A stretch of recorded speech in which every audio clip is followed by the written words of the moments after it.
الحمد لله وكفى وسلام على عباده الذين اصطفى أما بعد. قال الله تبارك وتعالى في الكلام المجيد والفرقان الحميد بعد أعوذ بالله السميع العليم من الشيطان الرجيم من همزه ونفخه ونفثه. بسم اللہ الرحمن الرحیم. آج کا ہمارا موضوع، آج کا ہمارا ٹاپک اس قسم کے جادو کے اوپر ہے جو جادو ساحرین قبر میں دفن کرتے ہیں،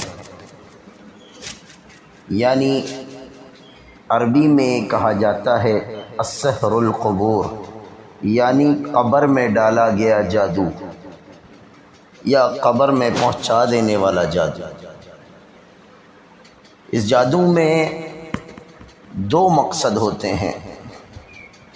ایک، مریض کو بیمار کرنا، مریض کو تڑپانا، کینسر میں مبتلا کر دینا.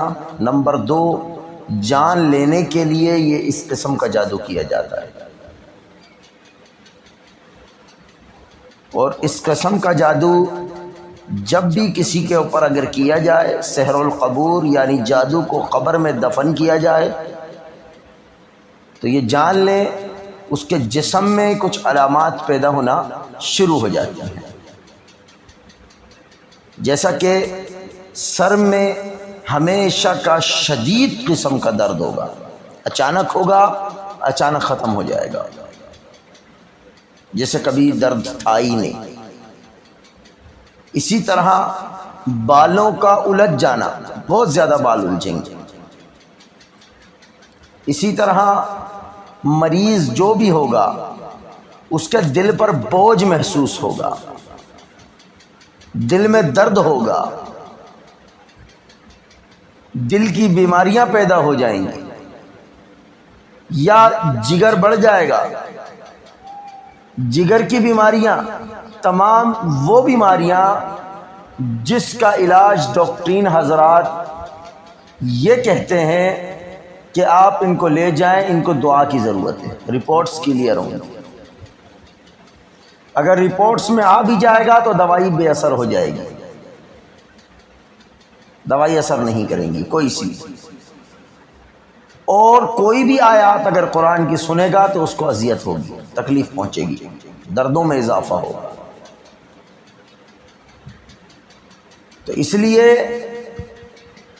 جب بھی اس طرح کی علامات ہوں تو یہ جان لیں کہ آپ کے ساتھ سحر القبور کا معاملہ ہے، یعنی آپ کے اوپر جو جادو کیا گیا ہے وہ قبر میں دفن کیا گیا ہے.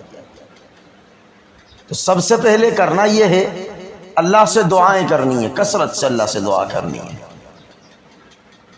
اللہ سے کثرت سے دعائیں کرنی ہے کہ یا اللہ مجھے اس سے نجات عطا فرما، اور جو جہاں جادو دفن کیا گیا یا اللہ اس کو دکھا دے، واضح کر دے. تہجد کے وقت میں یہ دعا زیادہ فائدہ مند ہے. اسی طرح نماز اور سنتوں کے بعد، اذان اور نماز کے درمیان جو وقت ہوتا ہے نا، یعنی فرض نماز سے پہلے اور سنت کے بعد، یہ درمیانی وقت بھی قبولیت کا وقت ہوتا ہے. اس وقت میں بھی دعا کریں گے کثرت سے کہ اللہ جادو کی جگہ کو اور جادو کو واضح کر دے. انشاءاللہ اللہ رب العالمین آپ کو خواب کے ذریعے دکھائے گا یا آپ کے دل کو وہاں موڑ دے گا. انشاءاللہ اگر جادو آپ کو مل جاتا ہے تو اس کو اسی وقت زائل کر دیں، آپ کا علاج کمپلیٹ ہو جائے گا. الحمدللہ آپ کو اللہ اس سے نجات دے دے گا، عافیت دے دے گا انشاءاللہ. اور اگر معلوم نہیں ہوتا تو رقیہ سنیں، انشاءاللہ اللہ اس کو اسی جگہ پر باطل کر دے گا انشاءاللہ. اس رقیہ کو توجہ کے ساتھ دن میں جتنی دفعہ ہو سکتا ہے آپ نے سننا ہے. انشاءاللہ اللہ رب العالمین آپ تمام لوگوں کو نجات عطا فرمائے. بسم اللہ پڑھ کر آنکھیں بند کر لیں جو بھی سننا چاہتا ہے. آنکھیں نہیں کھولنی جب تک پورا مکمل رقیہ ختم نہ ہو جائے. اعوذ باللہ من الشیطان الرجیم من ہمزہ ونفخہ ونفثہ. بسم اللہ الرحمن الرحیم. ألم نجعل الأرض كفاتا أحياء وأمواتا ألم نجعل الأرض كفاتا أحياء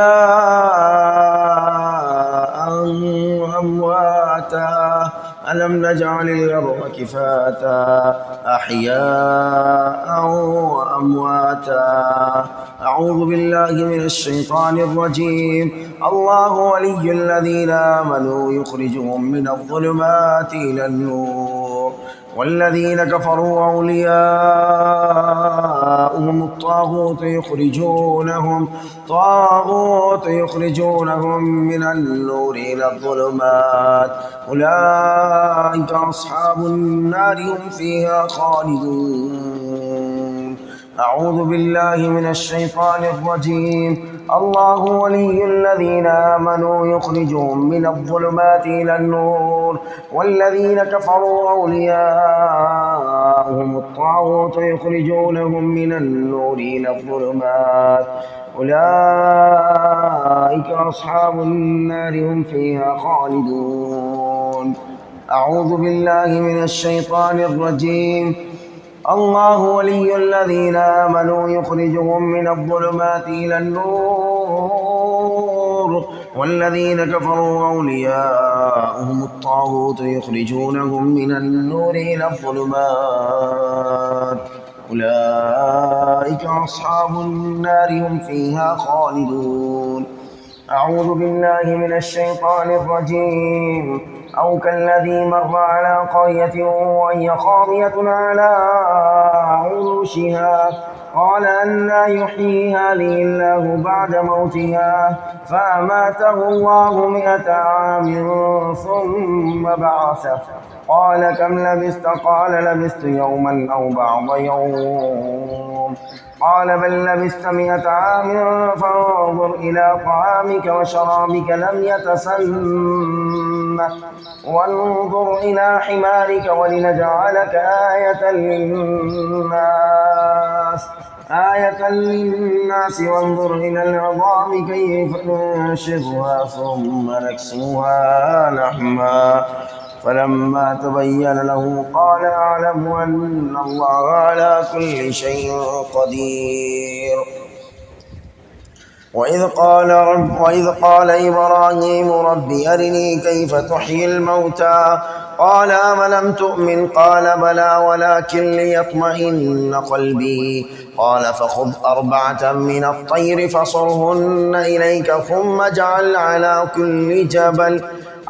كل جبل منهن جزعا ثم ادعوهن يأتينك سعيا واعلم أن الله عزيز حكيم أعوذ بالله من الشيطان الرجيم إنما يستجيب الذين يسمعون الموت يبعثهم الله ثم إليه يرجعون أعوذ بالله من الشيطان الرجيم إنما يستجيب الذين يسمعون والموت يبعثهم الله ثم إليه يرجعون أعوذ بالله من الشيطان الرجيم ولا تأكلوا مما لم يذكر اسم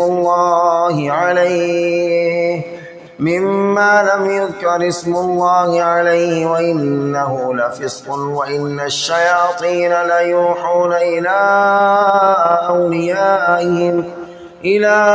أوليائهم ليجادلوكم وإن أطعتموهم إنكم لمشركون أعوذ بالله من الشيطان الرجيم اتبعوا ما أنزل إليكم من ربكم ولا تتبعوا من دونه أولياء قليلا ما تذكرون أعوذ بالله من الشيطان الرجيم إن الذين تدعون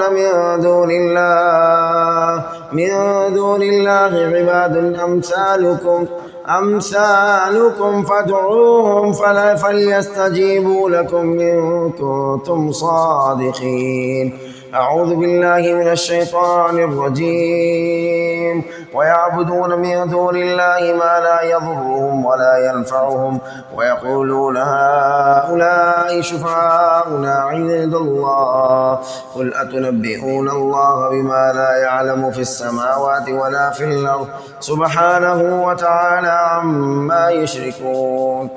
أعوذ بالله من الشيطان الرجيم قل يا أيها الناس إن كنتم في شك من ديني فلا أعبد الذين تعبدون من دون الله ولكن أعبد الله الذي يتوفاكم وأمرت أن أكون من المؤمنين. أعوذ بالله من الشيطان الرجيم وإذ قال إبراهيم رب اجعل هذا بلدا آمنا واجنبني وبني أن نعبد الأصنام واجنبني وبني أن نعبد الأصنام. أعوذ بالله من الشيطان الرجيم والذين يدعون من دون الله لا يخلقون شيئا وهم يخلقون أموات غير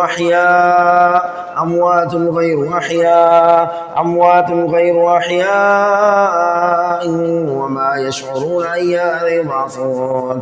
أعوذ بالله من الشيطان الرجيم أفحسب الذين كفروا أن يتخذوا عبادي من دوني أولياء إنا أعتدنا جهنم للكافرين نزلا. أفحسب الذين كفروا أن يتخذوا عبادي من دوني أولياء إنا أعتدنا جهنم للكافرين نزلا. أفحسب الذين كفروا أن يتخذوا عبادي من دوني أولياء إنا أعتدنا جهنم للكافرين نزلا. أعوذ بالله من الشيطان الرجيم إنك لا تسمع الموتى ولا تسمع الصم الدعاء إذا ولوا مدبرين. إنك لا تسمع الموتى ولا تسمع الصم الدعاء إذا ولوا مدبرين. أعوذ بالله من الشيطان الرجيم ويوم يحشرهم جميعا يا معشر الجن ويوم يحشرهم جميعا ثم يقول للملائكة هؤلاء إياكم كانوا يعبدون قالوا سبحانك أنت ولينا من دونهم بل كانوا يعبدون الجن أكثرهم بهم يؤمنون.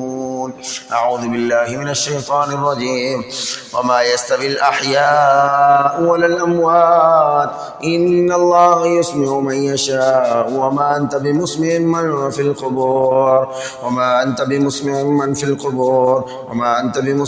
القبور. أعوذ بالله من الشيطان الرجيم ونفخ في الصور فإذا هم من الأجداث إلى ربهم ينسلون قالوا يا ويلنا من بعثنا من مرقدنا هذا ما وعد الرحمن وصدق المرسلون. إن كانت إلا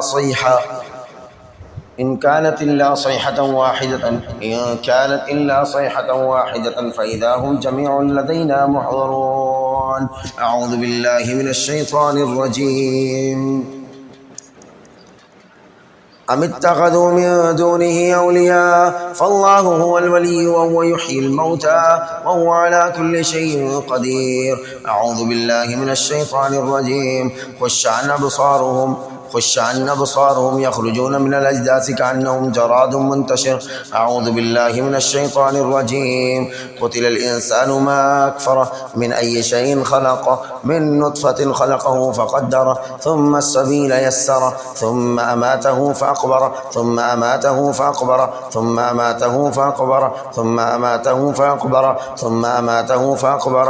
إذا شاء أنشره ثم أماته فأقبره ثم أماته فأقبره